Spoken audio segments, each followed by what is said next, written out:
Ron Howard, episode 3 is a masterpiece. He blew us all away. The fact that he weaponizes his Imagine hat, to me, is the funniest part of the whole thing. He was like, should I throw my hat at you? And I was like, oh my God. Like, the fact that you have this like trademark hat you're always wearing and that it becomes your tool of destruction, to me, was like such a funny joke. And yeah, he was great.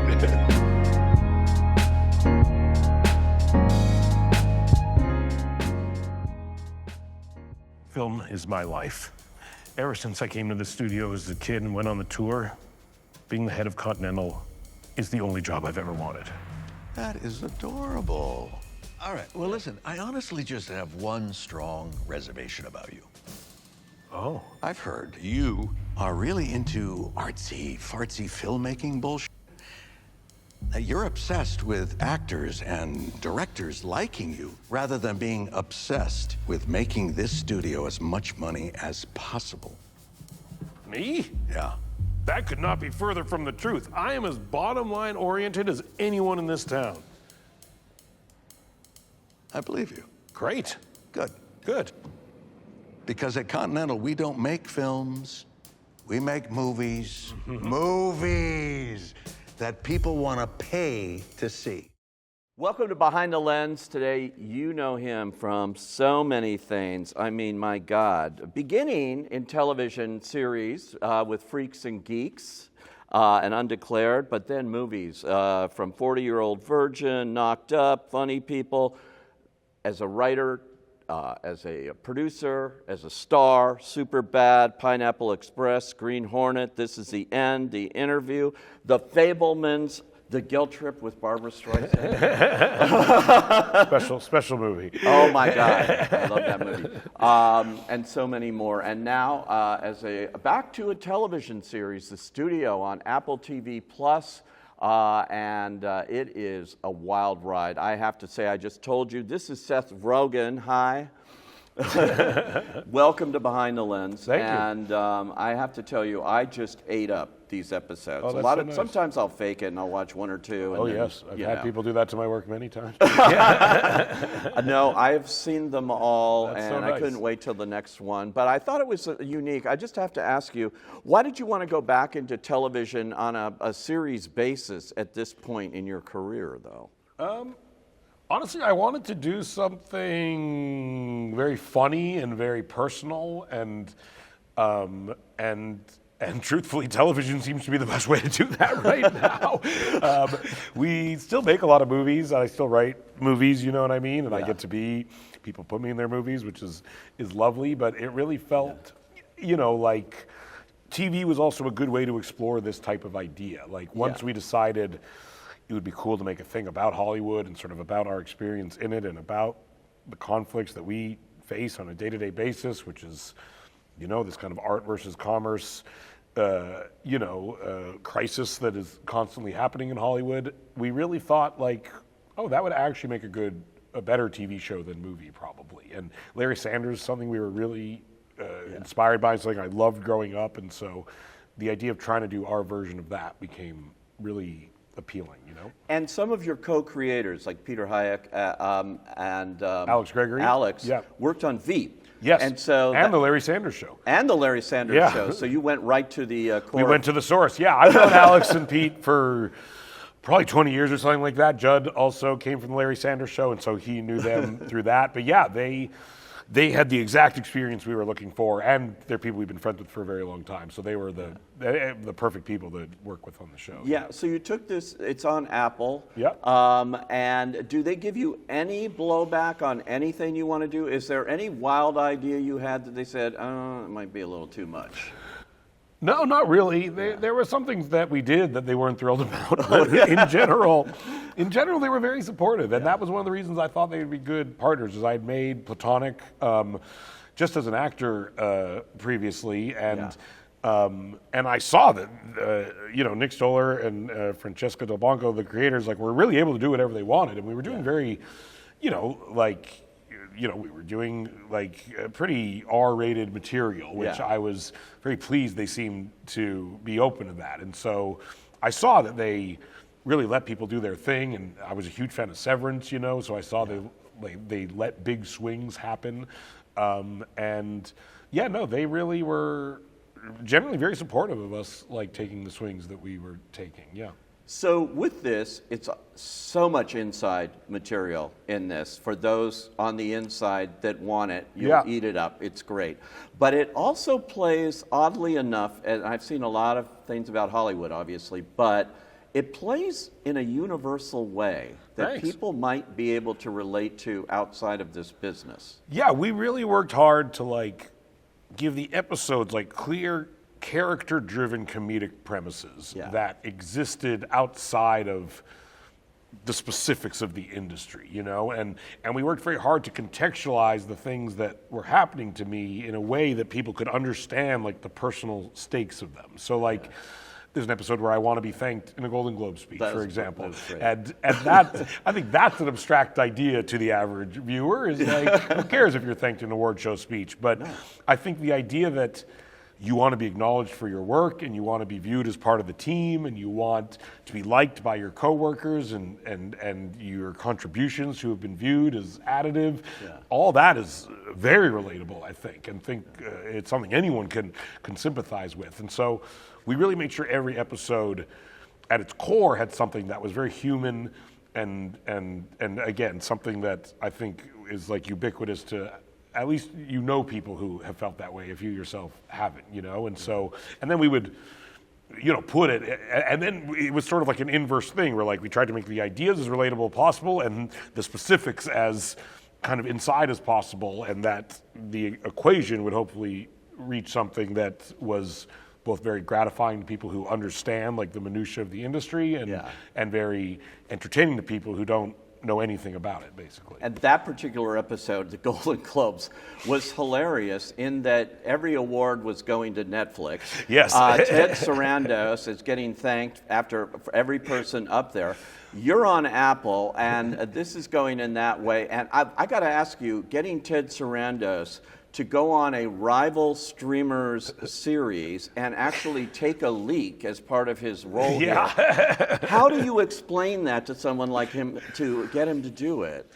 I just sent him an email, and I've known Ted a very long time. He's great, and he's a real film fan, and I think he actually perfectly represents the conflict of the people that are portrayed in the show. Is I think the average person doesn't think that the people who runs a movie studio loves movies, you know, and he really loves movies. And so I explained to him that was the premise of the show, and I sent him the scene, and I was like, I know this is a long shot, but if you would consider doing this, I think it'd be a very funny joke. And he wrote back instantly and was like, yes, this is funny. If we can work it out with my schedule, I would love to do it. And then we really bent over backwards to find ways to accommodate his schedule, which we ultimately did.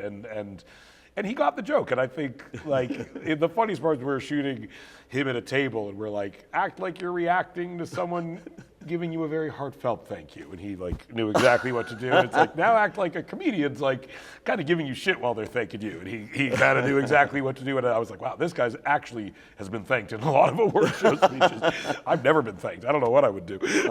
Well, man, you've been nominated 3 Golden Globes, 5 Emmys, SAG, Spirit. You haven't won any of them. No, none. But you've certainly been down that path.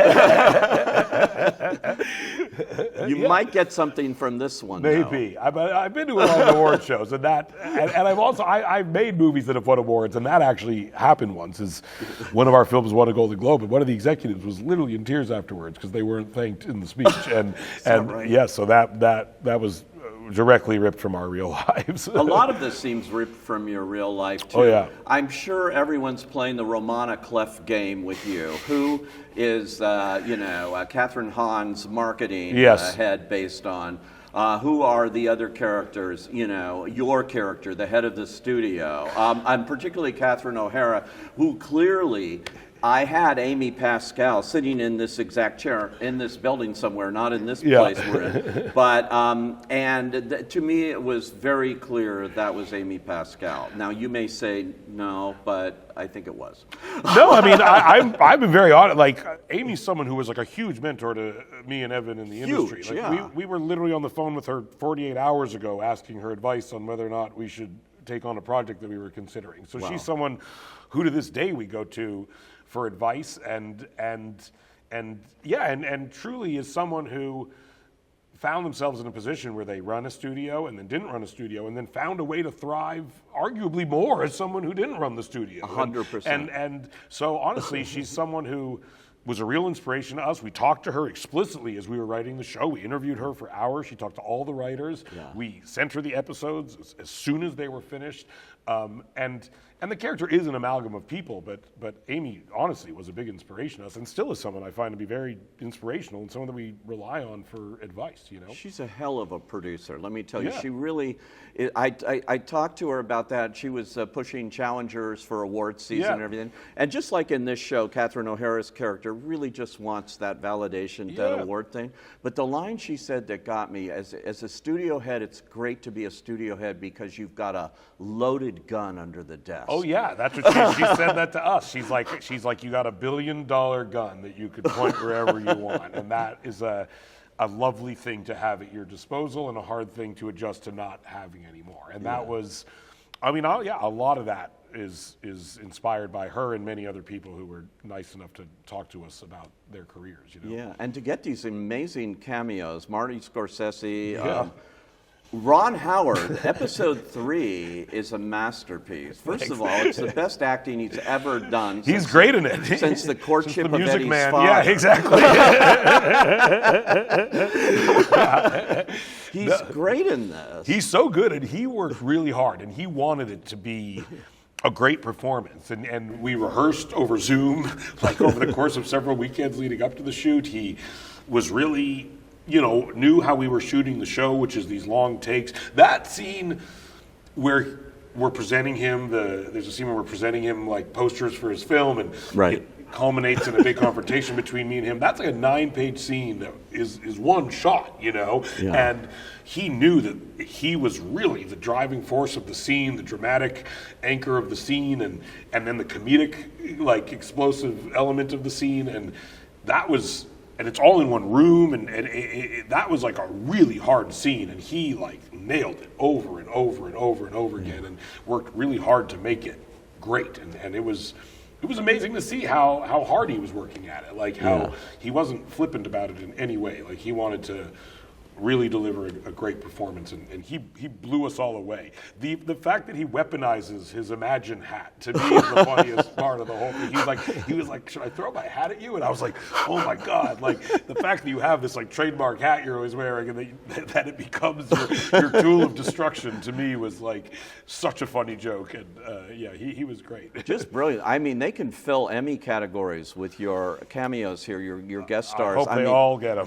Bryan Cranston. Oh yeah, he's so good. In the last 2 episodes. Oh, it's amazing what he does. His physical comedy is amazing. Like, we had this, the shooting style is very challenging in the first place, and then the addition of like real physical comedy to it, I think, makes it even harder. But to us, like, that was always what we were hoping to be able to achieve, is this sort of mix of like kind of word-based conversational comedy and intellectual comedy to some degree, kind of coupled with like very silly physical comedy. And Bryan was like so good at that stuff. It was incredible. Yeah. Another standout episode where you're dealing with things that go on in every studio suite now in terms of DEI and diversity, and how careful do you have to be with racism, is dealt with in the casting of your big movie that you're making, Kool-Aid, the movie, which is a hilarious idea that somebody's going to steal from you. Hey, God bless. I hope they make it. But the great idea with Ice Cube and things, and we've got to do this, and it can't be black, and the other people can't be white, that the ones are, that aren't animated. I mean, it was 63% hilarious. Asian person. Yeah. Really great. Yeah, we've been a part of that episode. I'd say is almost the most verbatim conversations that we've seen occur in movie studios, and this scrambling desperation to not look bad and to make it appear as though you are abiding by the right moral standards of the moment, even though you yourself don't care at all about the moral standards of the moment. And that is something we've seen a lot, is people really hypothesizing killing themselves to try to discern what might make them look good or bad in an ever fluctuating climate. And I've been a part of those conversations where it's like, clearly. have, we will have like an animated alien in a movie, and it's like, well, does it have to be Asian? And it's like it's like these conversations are crazy, but they're real. Yeah, it's so funny. And Catherine Hahn, she can just do anything. Oh, she's so good. Yeah, it's just brilliant in this too. She's so funny. Yeah, she really elevated that character. As a market, I'm not going to mention the name, but I've talked to numerous people. They said I know exactly who she's playing. I'm not so sure. I said I know that person. And I only know her how she deals with me. But wow. Yeah. No, it's true. I've had people say that too. And she actually is not based on anyone I specifically. She's based on an amalgam of a lot of different people. So like, I think everyone projects whoever they want onto the characters, which is great. Let them. It's let them hilarious. do it. My wife watched all 10 with me, and she's in the business and has worked for major studios. Actually worked for Columbia when she worked for Coca-Cola, and when they bought Columbia, she was sent out to LA as one of 3 people, and she was just this nice person going office to office with her little yellow pad, saying, "Now, what do you do?" Oh, that's so and funny. She just wanted to know, and immediately everyone was, "She's a spy." Yeah, she's a narc. Yeah, and she's going, "Oh my God, this is so funny." If you're not a movie person, you're very scary to movie people. I know. But you've been through when I read off all your credits and everything you've done, I think of the movie The Interview, which you got into trouble with North Korea. With North Korea. Yes, we did. And what that meant for the studio and how it just like flipped into something completely different. Yeah, and it actually was. I'd say it's what gave us access to like the CEOs of these of the company for the first time. Like, I think as a filmmaker, you're often, the ceiling you hit is like the person who runs the day-to-day of the studio, but because of The Interview is when we got access to like the chairmen of the boards of these companies, not because we wanted to, we just found ourselves in meetings with them because we were in an international crisis, and those people are scary. And I think those are the people that people kind of, they're not the people who are deciding which movies get made and which ones don't. They more have like a global view of how the company's doing. And those people often don't care about movies at all. And don't care if they're good or bad or if they're leaving a legacy of great art in the world after they go. They don't care at all about any of that stuff. And those people are scary. And that's sort of who Bryan Cranston represents in the show to some degree, is these people who like, they know how to talk about movies and they know movies, but they genuinely feel... They don't love movies. They don't love movies, and that's, as much as, Amy loves movies, Michael Linton does not. That's it. The Interview inadvertently probably led to her demise as the head of Sony because of the hack, the phone hack. Very much so. And all of that, and that led to the end. Oh, the irony is not lost on any of us. It's wild. I last talked to you about a movie I thought you did so brilliantly because I didn't care about Teenage Mutant Ninja Turtles at all. I didn't like the other movies. I loved what you did with that. I think I told you at the time because it was so smart and so different, and it had heart, but it was a different take on something that is just like IP. If you go in and pitch that to a studio, no. Yeah, no, but as Ninja Turtles, you can do it. And that's what the show is ultimately written by people who have found great success in the industry and who are generally very happy with their careers in the industry. Like me and Evan have been allowed to live our dreams in the industry. And so I think that was important to us, is like, IP is not necessarily a bad thing, in my opinion. And I think if you're outwardly cynical of all IP, then you aren't someone who understands the whole history of Hollywood, you know what I mean? And there's great films based on it. 2001's based on a book, you know what I mean? Like, some of the greatest films ever made are based on IP, and it's all how you approach it and how the people you're working with allow you to approach it. And Ninja Turtles is a great example of, like, me and Evan try to be very fluid as the industry is fluid, and we understand sometimes we'll get to make high school movies that are called Superbad, and people will let us do whatever we want, and at other times, if we want to make a high school movie, we call it Teenage Mutant Ninja Turtles, and that's the way we are able to tell those types of stories. But we don't like lament that or like gripe about it too much. We understand that, the industry is fluid, and it's smarter to learn how to work work the system rather than just reject it. You know what I mean? And that's what we've done. You know.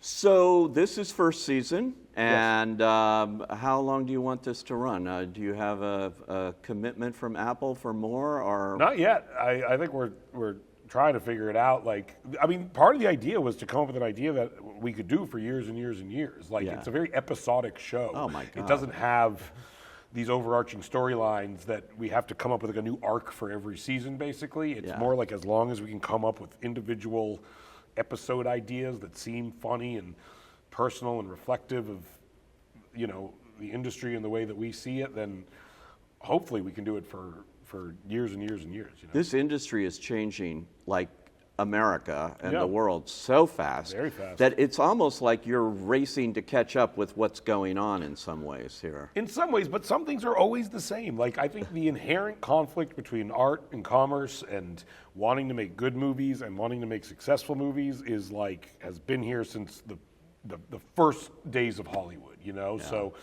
luckily that'll never go away. No, I mean, the genius one about Hollywood still is Sunset Boulevard. Oh, Billy we Wilder. talked about that a lot. I mean, I think those exact things are still And Altman's relevant. The Player. I mean, Player we talked about a lot. Yeah. And those movies are timeless. And the Player has jokes in it that are just as relevant today as they were then. You know? I think the show will be too. Congratulations on it. Thank you man. so much. It's so nice talking to you about I it. highly recommend The Studio. It's on Apple TV Plus. This is Seth Rogen. Thanks, man. Thank you so much.